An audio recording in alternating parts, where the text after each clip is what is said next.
So the purpose of this video is to explain how to measure a track if you don't have access to the actual drawings from your track for the purpose of getting track curving from Gill Athletics. So most of the time you get a new track built, you've got drawings, you can contact the people who made your track, you can get the track drawings, the exact dimensions we need. However, if you have a school that is 20 years old and no one knows who built the track and no one can find drawings of the track, then you're going to have to do some measuring in order to buy a track. We need the dimension of the radius of the track and the straightaway of the track.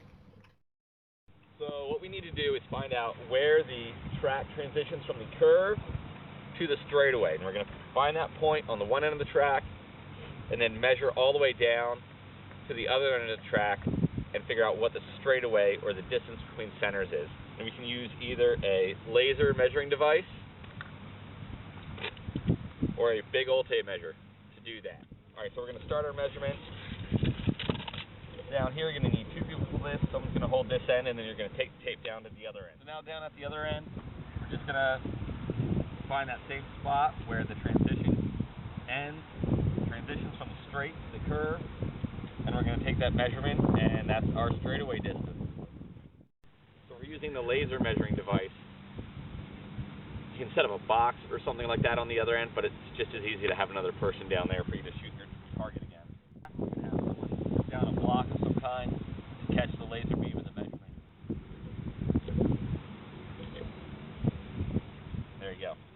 Now we're going to measure across the field to determine what the radius of the track is.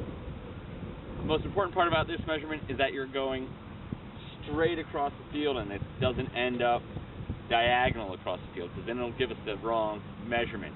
So a good thing to do is find some markings on your infield, like this yellow line here, that is going to go dead center down the middle of it and straight, and that way you can use that as a guide to make sure that you're measuring straight across the track.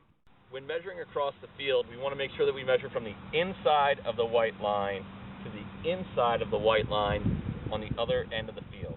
Alright, just to conclude, we're going to take the measurement that we got from the distance along the straight of the track and the distance that we got going across the track. And we're going to fill those out on the worksheet, and then we're going to return that worksheet to Gill Athletics. That way we can make the curving specific to your track.